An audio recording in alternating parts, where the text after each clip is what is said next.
Hallo zusammen und herzlich willkommen zum heutigen Jungfrau-Zeitung Panorama aus Thun. Folgende Themen haben wir heute für euch. Pferdeliebhaberin und Buchautorin Caroline Wolfer und die neujährige Eiskunstläuferin Vian Guggisberg aus Oberdiessbach. Vorher schauen wir jetzt aber zuerst noch auf die News vom heutigen Tag. Das Bundesparlament lehnt die Massentierhaltungsinitiative ab. Die Volksinitiative will die Massentierhaltung verbieten und die Würde der Tiere in die Verfassung aufnehmen. Doch der National- sowie auch der Ständerat empfehlen die Initiative zur Ablehnung und wollen auch keinen direkten Gegenvorschlag. Das Playoff-Abenteuer vom EHC Thun ist zu Ende gegangen. Alles oder nichts hat es im letzten entscheidenden Spiel für die Playoff-Viertelfinalserie geheissen. Zeitgleich war so das letzte Spiel von Christoph Schenk als Chefcoach. Konflikt um Kandidatur im Amt Thun. Ein Grossratskandidat, der auf der Liste ist von Madeleine Amstutz, hat auf Facebook der SVP-Regierungsrat Pierre-Alain Schnegg angegriffen. Die SVP kritisiert, dass so eine Person überhaupt zulässig ist für die Kandidatur. Von Spanien über Argentinien nach Interkirchen. Caroline Wolfer hat in ihrem Leben schon einiges gesehen. Mit dabei sind auch immer ihre Pferde. Was sie mit ihnen alles erlebt hat sie in ihrem ersten Buch «Die Pferdin» zusammengefasst. Weitere sollen folgen. Rebecca Affolter hat sich mit ihr unterhalten. Ich habe ein Talent bekommen, früher einst, dass ich vor allem in die Rosse hineinschaue und sehe, wer dort wohnt. Und nachher das Potenzial von ihnen fördern. Oder nicht in einer Sportgeschichte, sondern einfach, dass sie das, was sie sind, leben können. Und in etwas anderes hineingezwängt werden.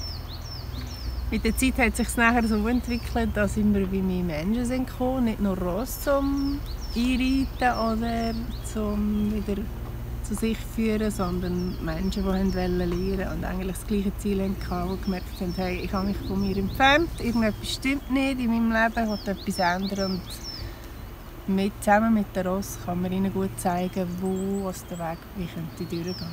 Es ist eigentlich unglaublich dankbar. Es ist ein längerer Weg. Also es ist nicht einfach, bei der Ross ist es nicht so ein langer Weg meistens. Weil die haben nicht irgendeinen Kopf, der noch reinredet. Aber bei den Menschen ist es ein längerer Weg, aber ein extrem dankbarer Weg, auch für mich. Wenn man plötzlich sieht, hey, wow, jetzt hat er den Job gewechselt oder ich weiss nicht was, ist verändert worden bei diesem Menschen aus dieser Arbeit raus und das ist jetzt ganz ein anderer Mensch, dann ist es extrem dankbar. Also das nächste Buch, wo ich noch nicht genau weiss, weil ich immer den Namen die ganze Zeit wieder ändere.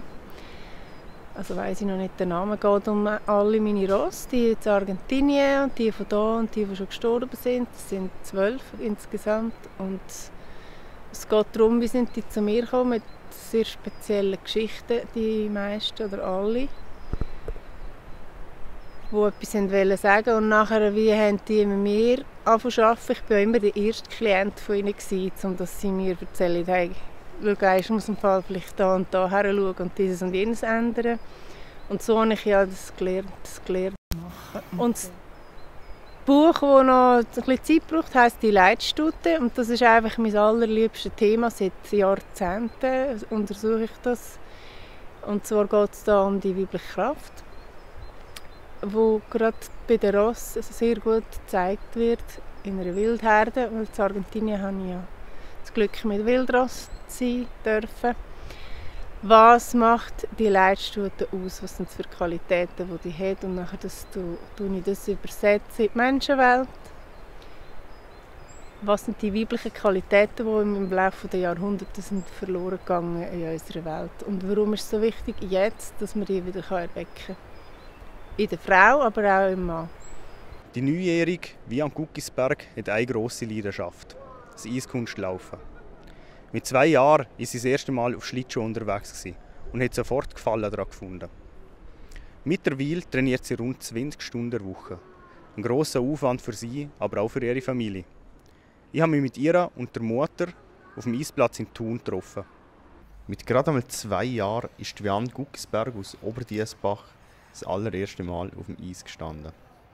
Die Neujährige hat bei ihrem Hobby vor allem eines: ganz viel Spass. Wir haben uns mit ihr und ihrer Mutter beim Training zu Thun getroffen. Erzähl mir doch mal, wie bist du zum Eislaufen überhaupt gekommen? Als ich 2 war, war ich im Kinderwagen und wollte unbedingt auch auf die Eis gehen. Dann mit 3 hat eine Freundin von meiner Mutter gesagt, dass ich Kinderkurs sollte. Und das hat mir dann Spass gemacht. Und dann habe ich weitergemacht. Es macht einfach Spass, Sprünge zu machen und so schnell über das Eis fahren zu können. Das Training, ja. Ich muss einfach Kürfahren, Programm vorzeigen. Es fühlt sich eigentlich ganz normal an. Eigentlich. Dann, ja, ist man halt auch ein bisschen aufgeregt. Und ich bin dann mal gespannt, welchen Platz man wird und so.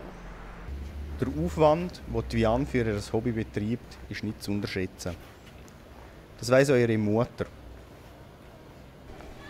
Ja, sie steht eigentlich jeden Tag ausser dem Sonntag auf dem Eis. Am Montag geht sie nach der Schule ins Training und am Dienstag geht sie schon am Morgen ins Training, geht dann in die Schule, am Nachmittag wieder auf das Eis bis am Abend.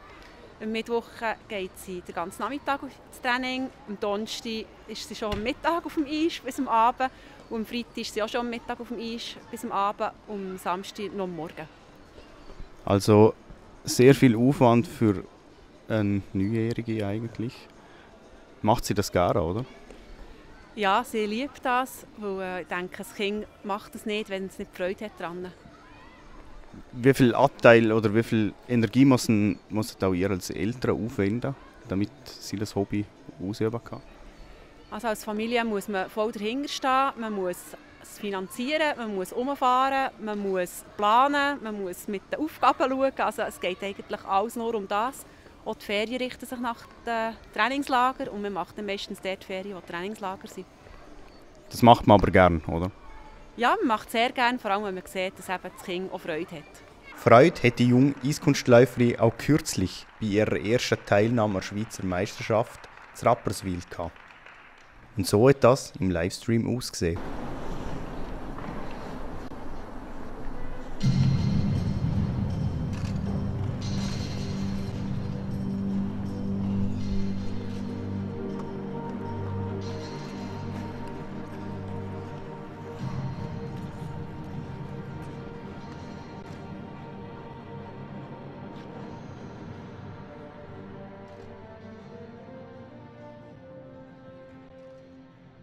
So, das wär's gsi.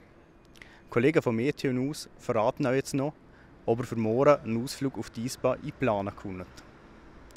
Alle Infos zu den einzelnen Themen und Artikeln findet ihr wie immer online bei uns im E-Paper oder auf jungfrauzeitung.ch. Ich sage danke fürs Zuschauen und bis zum nächsten Mal. Das Wetter wird euch präsentiert von Interlaken Tourismus. Das ist Ihr Jungfrau-Zeitungswetter für das Berner Oberland. Ganz herzlich willkommen und es freut mich, dass Sie dabei sind. Ich grüße Sie heute mit wunderbaren Wintersportbedingungen von der Axalp oberhalb von Brienz. Ja, das Hochdruckgebiet Kai über der Nordsee das verliert langsam seinen Einfluss bei uns. Der Kerndruck ist heute kontinuierlich gesunken und das Hoch das baut sich ab. So kommt vorübergehend wieder ein bisschen mehr Feuchtigkeit bei uns an und die Feuchtigkeit die äußert sich in dichteren Wolkenfeldern. In Morgen starten wir aber nur mit ein paar letzten Wolkenresten in höheren Lagen und in Richtung Aretal. Sonst strahlt die Sonne von einem blauen Himmel und wir messen am Morgen rund 0 Grad von Thun bis nach Interlaken und in Grindelwald stehen wir zum -3 Grad auf. Auch der Nachmittag ist sonnig, erst später kommen zum Teil ein paar Quellwolken dazu. Dann bleibt es auch weiterhin mild mit bis zu 12 Grad in Thun, 9 Grad messen wir in Gstaad und bis zu 10 Grad gibt es am Nachmittag in Meiringen. Ja, und mit viel Sonne geht es jetzt zuerst einmal noch weiter. Von Freitag bis Sonntag bleibt die Sonne die Hauptdarstellerin am Himmel. Es wird aber von Tag zu Tag ein bisschen kühler. Auf Anfang nächster Woche gibt es wahrscheinlich einen Mix aus Sonne und Wolken. Ein bisschen genauer können wir das aber schon bald sagen. Bis dann bleibt eigentlich nur eins und das ist geniessen. Was für einen schönen Start in den meteorologischen Frühling. Ich wünsche Ihnen alles Liebe und bis gleich. Ade miteinander.